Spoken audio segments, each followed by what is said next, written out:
Pour ce qui est des registres à décalage, série à parallèle, en fait, ça, on va utiliser ça beaucoup dans les systèmes de communication. Vous avez sûrement entendu parler des systèmes de communication SPI, I2C. Sinon, vous allez entendre parler de ça bientôt. Puis aussi UART. Hein? Quand vous prenez l'Arduino, puis vous communiquez avec à travers la petite fenêtre pour écrire des commandes, pour voir ou pour pouvoir vous faites un serial print. Quand vous faites un serial print, série, ça le dit, hein? Serial. Donc, serial, ça veut dire que les bits sont tous un après l'autre. Ben, pour faire ça, ça veut dire que dans le système de l'ordinateur, dans l'ordinateur, il y a un registre à décalage, série, parallèle à série. Tu rentres la donnée en parallèle, tu rentres la donnée dans un registre, et ensuite, elle est décalée à travers le USB, bit par bit sur un fil. Un seul fil, tac, tac, tac, t'as des 1 et des 0 qui se promènent, qui vont être transférés.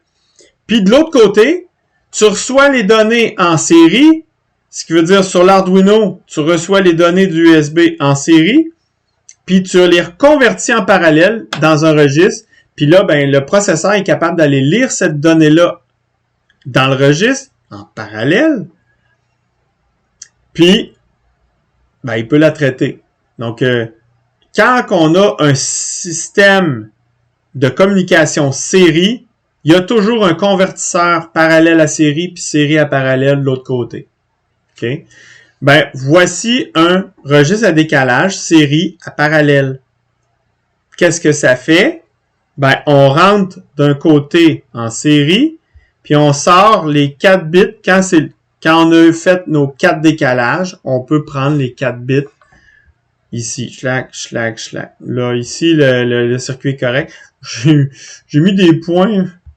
C'était pas nécessaire, mais je pense que c'est plus clair qu'on voit le fil qui passe tout droit ici, là. Donc, j'aurais pu le faire sortir par en haut, les 4 fils, pour montrer qu'il était en parallèle en sortie aussi. Je pourrais le redessiner aussi différemment. Si je le redessine au tableau, en fait, vous allez bien voir l'entrée série, la sortie parallèle. Là, je vais tout effacer ça, puis on va recommencer au complet. Je vais le dessiner sous cette forme-là, par exprès. OK? Ça va être bien plus clair, en fait. En tout cas, tant qu'à moi, étant donné qu'on suit toujours le même modèle, c'est beaucoup plus clair. Ben, on a nos 4 registres. Et là, on ne sait pas encore. C'est un registre à décalage, série à parallèle, mais on ne sait pas de quel sens on va décaler. On décale ça à gauche ou à droite?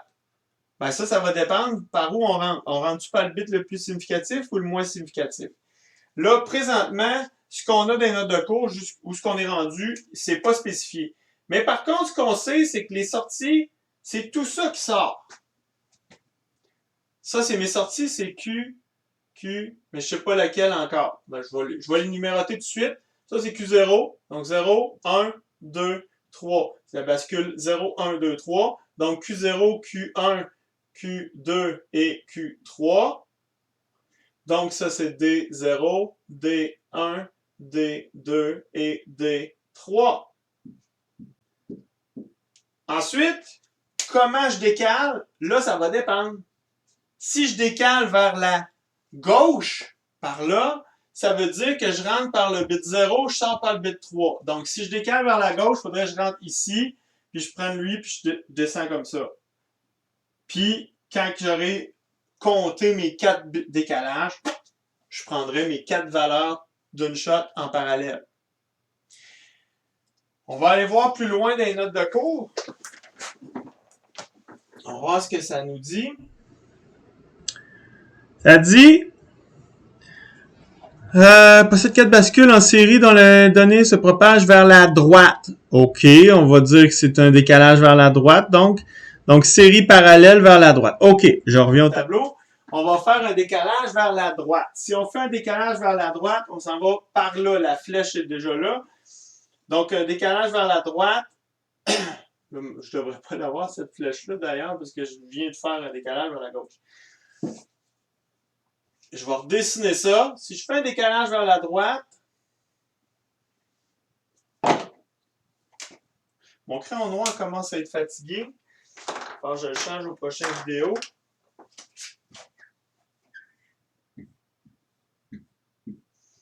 « 3, 2, 1, 0. Décalage vers la droite, je rentre par ici. OK? Et quand je vais avoir fait mes 4 décalages, je sors tout ça.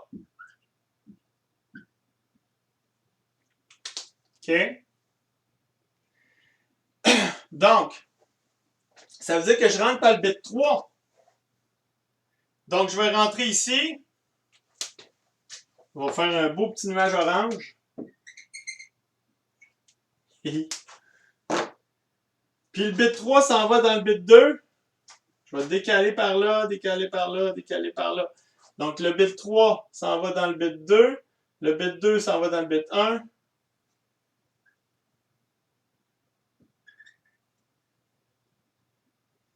Puis le bit 1 s'en va dans le bit... Ouais, là, mon nuage, il se rend pas.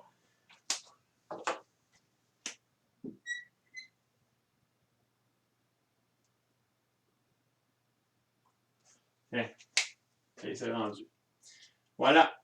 Puis, toutes les 4 bits sortent. C'est la sortie, c'est les 4 bits au lieu d'être un seul. Parce que c'est en parallèle, la sortie. Donc, qu'est-ce que ça donne comme code? Allons voir ça. Hop! Donc, j'ai un registre de décalage vers la droite. Fait que comme c'est un décalage vers la droite, je rentre par le bit 3. Regardez ce que j'ai ici. Mon serial bit I, il rentre sur le bit 3 parce qu'il est placé vis-à-vis le bit 3, le bit le plus significatif, ensuite concaténé avec les autres bits des moins significatifs, qui sont en fait le bit 3 ramené vis-à-vis le bit 2, le bit 2 vis-à-vis le bit 1, puis le bit 1 vis-à-vis le bit 0. Donc le bit 1, c'est le dernier bit, c'est donc le bit 0. Il est vis-à-vis le bit 0. OK? Donc j'ai 1, 2, 3, 4 bits. Celui du centre, c'est le bit 2, là, que il n'est pas écrit, mais c'est 3, 2, 1. Donc 3 down to 0, 3, 2, 1. Donc j'ai mon serial bit 3, 2, 1. Ça donne 4 bits. Ces 4 bits-là, je les envoie dans RDS-PD. Hey, tout un nom. Registre à décalage série parallèle à droite. OK, puis c'est quand j'ai un clock. Ah, enfin, j'ai fait de quoi de simple. Un clock, un registre à décalage. That's it. OK? Puis, j'ai 4 bits. J'ai plus ma variable pour changer ma taille. Donc, c'est 3 down to 0, c'est 4 bits. OK?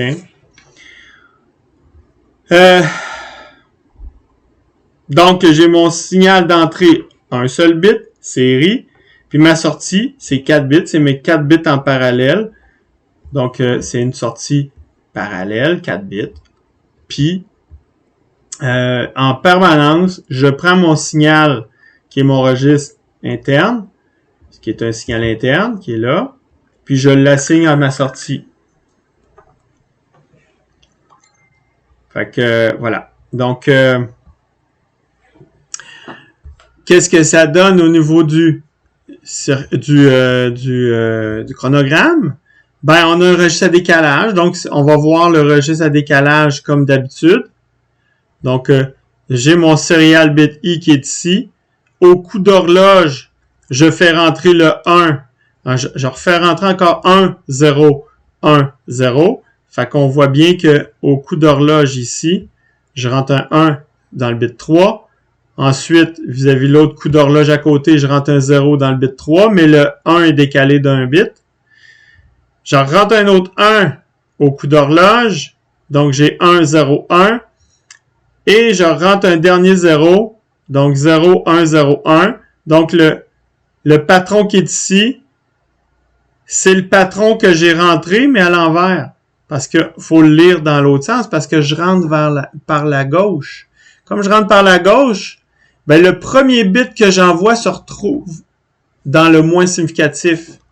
Donc, j'ai fait 1, 0, 1, 0. Mais dans l'autre, le premier 1 qui est ici se retrouve à gauche. Fait que, il est ici, là. 1, 0, 1, 0.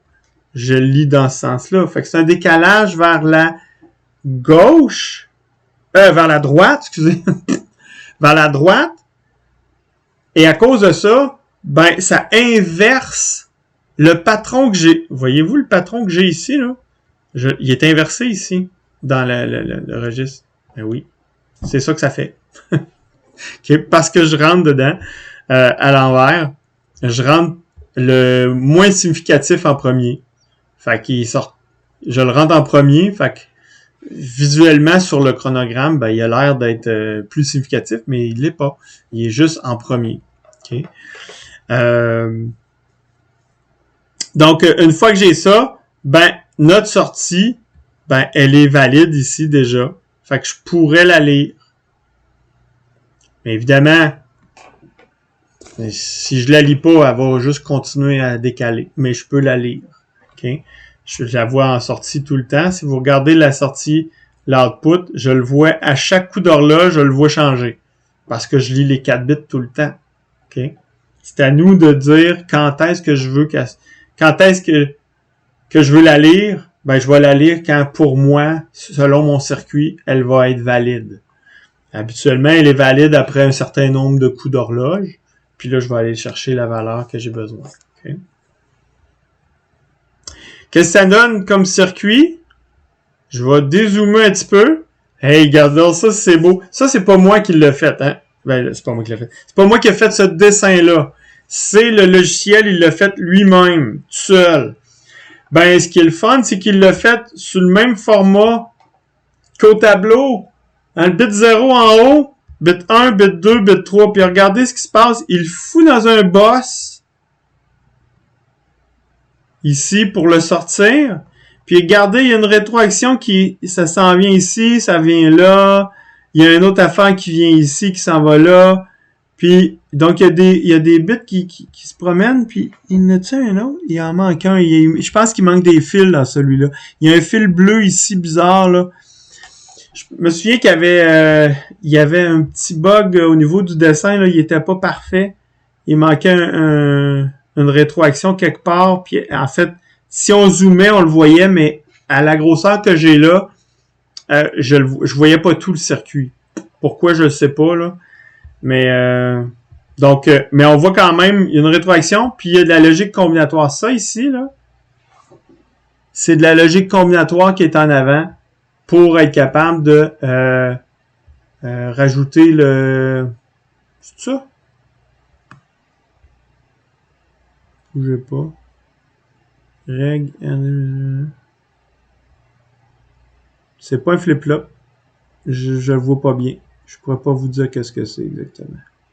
RTL, c'est de la logique. Moi, je le vois comme de la logique combinatoire, là, mais ça n'a pas le choix ben d'être ça.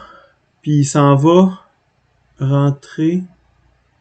C'est le signal qui est ici. C'est le clock, ça? Le clock? Non, il s'en va dans le clock, le clock. C'est pas ça. Ce signal-là. Il y a un signal ici, là. En tout cas, c'est pas full clair, c'est comment ils l'ont codé, là. Mais ce qu'on voit très bien, par contre, c'est qu'on a nos 4 bascules. OK.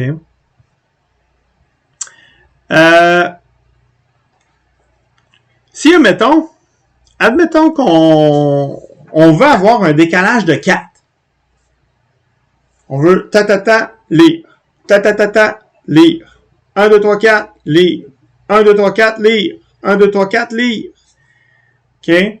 Ben, il faut être capable de savoir quand est-ce qu'on a fini nos 4 décalages pour être capable d'aller le lire. On a plusieurs façons de faire. Moi, je vous en propose quelques-uns, mais des fois, on n'a pas besoin d'avoir un contrôle comme ça. On a déjà un signal qui nous dit « va lire, va lire, va lire, va lire ». Fait que si on a déjà un signal comme ça, ben on n'a pas besoin de rajouter de la circuiterie autour pour donner la valeur à la sortie. Mais si on n'a pas ce signal-là qui nous synchronise, ben à ce moment-là, ben on peut rajouter tout simplement quelque chose qui va nous permettre de compter. Fait qu'on a, par exemple, ici, un registre à décalage série à parallèle avec un compteur, puis on fait encore une fois un décalage vers la droite. Ce qui veut dire qu'on rentre par le bit 3, puis on s'en va vers le bit 0. Fait que comme on rentre par le bit 3, on le voit très bien ici. Je vais zoomer un petit peu. On voit bien ici la ligne de décalage. Je rentre mon serial bit I comme bit le plus significatif, ce qui veut dire qu'il tombe au bit 3. Puis, on s'est fait un autre signal qui, lui, est un compteur. Je l'ai appelé CMPTR. Fait que compteur, j'ai besoin de compter jusqu'à de 4. 1, 2, 3, 4. Alors, je peux compter 0, 1, 2, 3 aussi. 0, 1, 2, 3. 0, 1, 2, 3, ben, ça nous donne 4 possibilités, ce qui veut dire 2 bits. Avec 2 bits, j'ai tout ce qu'il faut. Fait que je me suis fait un compteur de 2 bits. C'est le fun, ça nous permet de commencer à voir les compteurs en même temps. Donc, je me suis fait un compteur de 2 bits, puis à chaque coup d'horloge, il compte.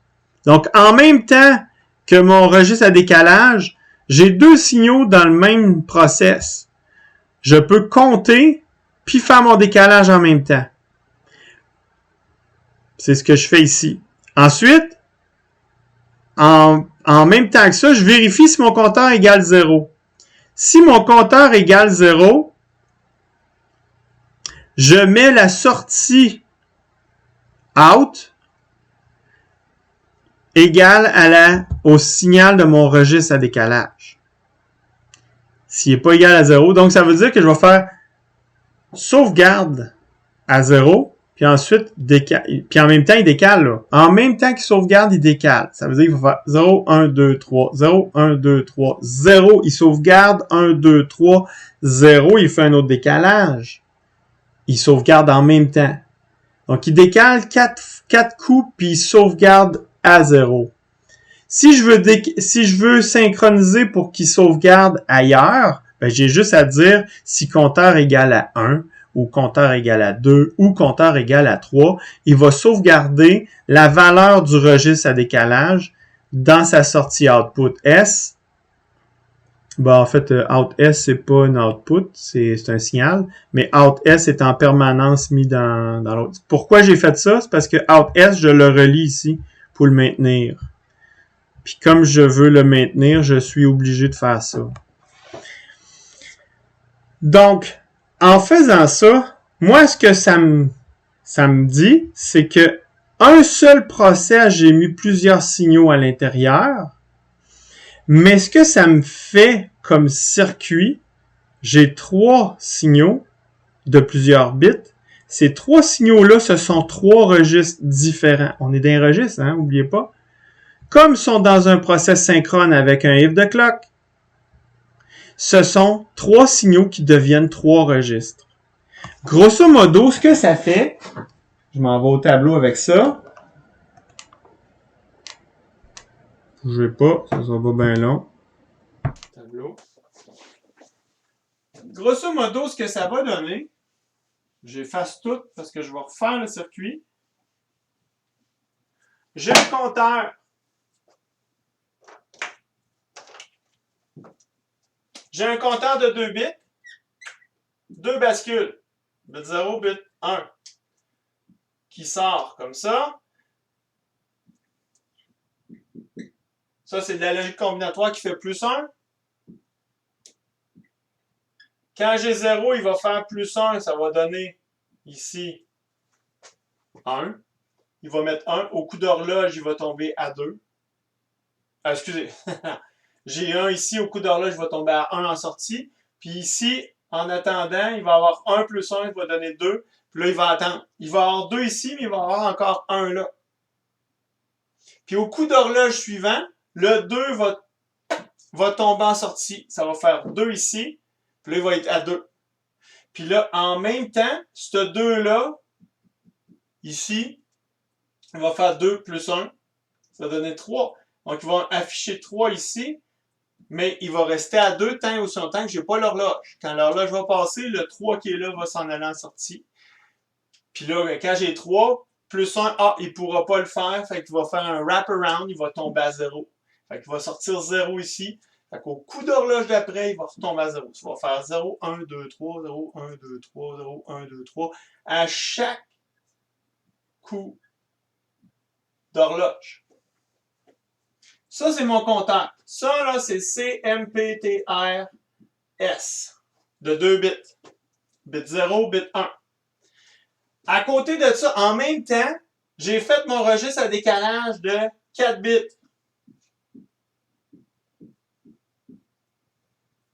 OK? J'aurais pu le dessiner avec un seul gros fil avec un 4 autour, là.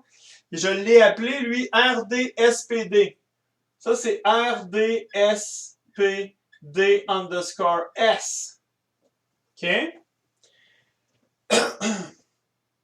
Puis ça, c'est un registre à décalage. Je ne ferai pas le dessin au complet.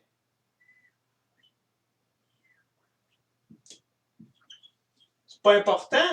Je veux que vous fassiez abstraction du dessin complet. Ce que je sais, c'est qu'il va y avoir un registre à décalage quelconque. Maintenant, vous devriez avoir compris qu'est-ce que c'est un registre à décalage puis comment le dessiner. Mais je vous fais confiance, je me dis que vous le savez déjà parce que vous avez écouté les autres vidéos d'avant. Okay? Fait qu'on a notre registre à décalage ici qui va décaler. Puis, ça dit quand lui va être rendu à une certaine valeur, je prends ça, puis je l'envoie dans un autre registre qui s'appelle RDSPD out. Ça, c'est RDSPD out. Ouais, il n'est pas écrit comme ça, mais en tout cas. Donc, clac, clac, clac, clac, clac, clac. Ça, ça a 4 bits. Ça, ça a 2 bits. Ça, ça a 4 bits. Quand ça, c'est égal à 0, je prends ça, puis je le mets là, puis je le sauvegarde dans ce registre-là. Sinon, je le maintiens.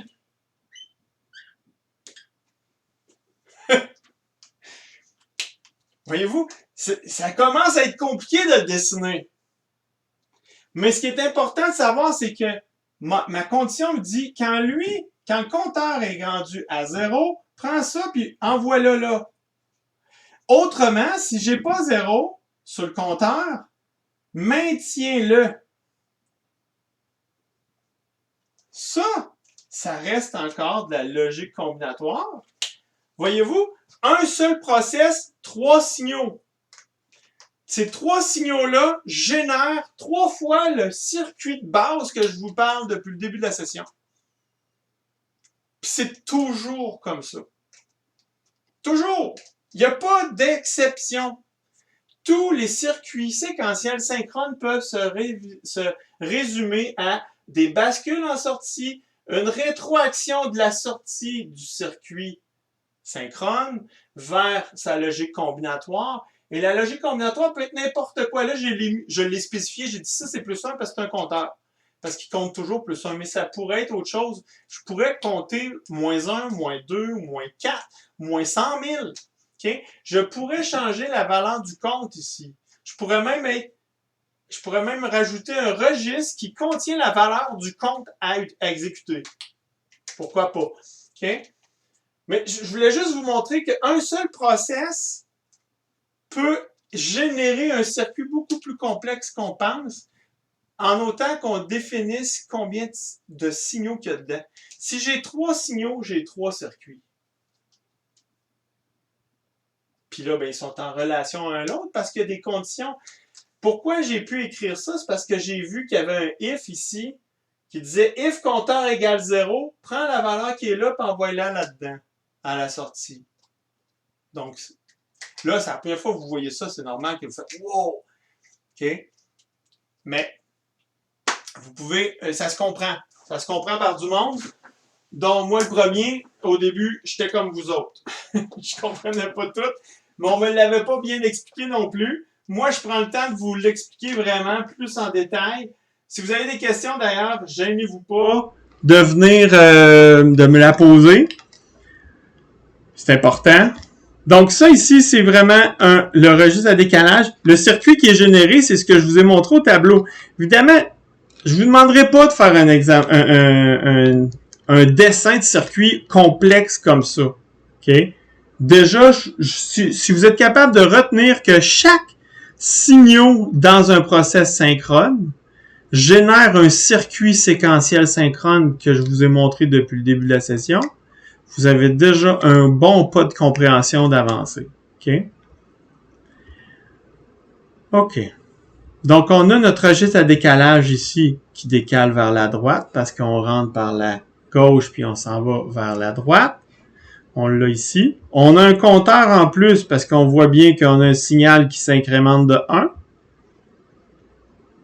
Puis ici, on a tout simplement un registre dans lequel, quand j'ai la condition du compte égale à 0, je sauvegarde la valeur d'un registre dans un autre. Ça, c'est un autre registre à décalage. Hein? C'est un registre à décalage parallèle à parallèle qu'on appelle plutôt un registre. Fait que RDSPD-out, c'est un registre de sauvegarde qui sauvegarde juste la valeur présente. Fait que si vous regardez le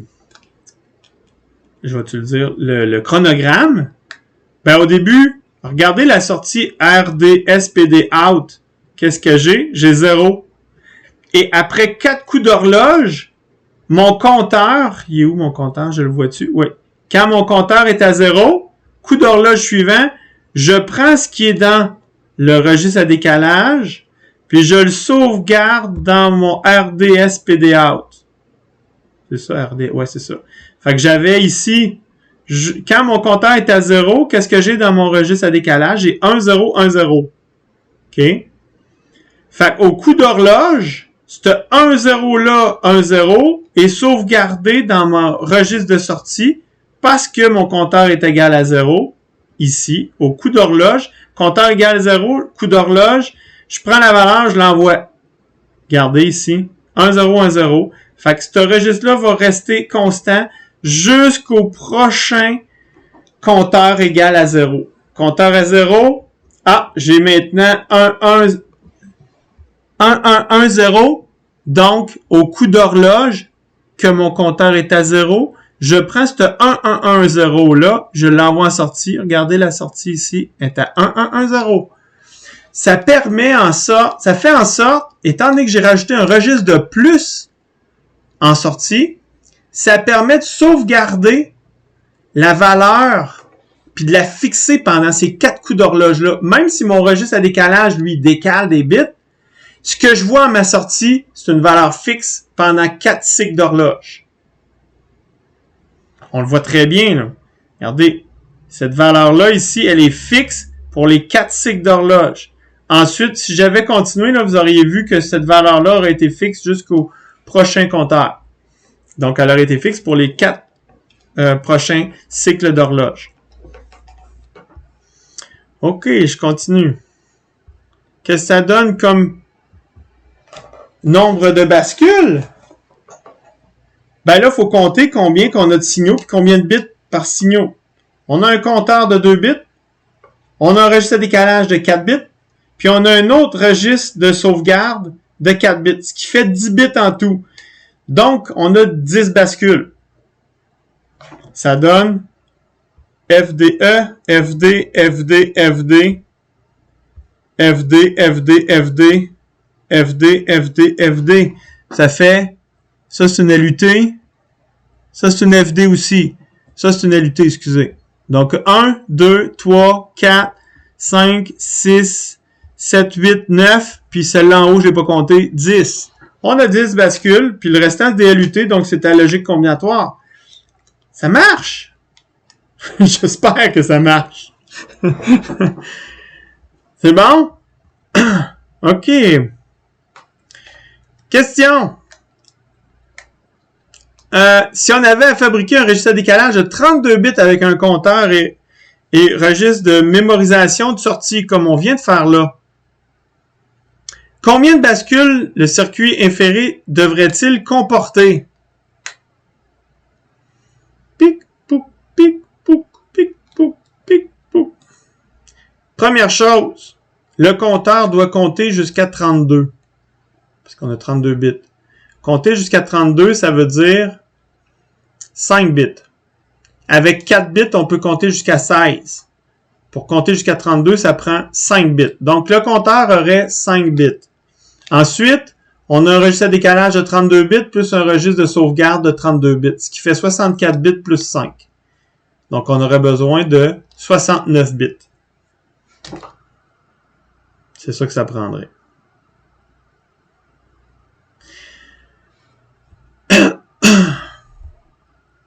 Voilà. OK, on se voit tantôt.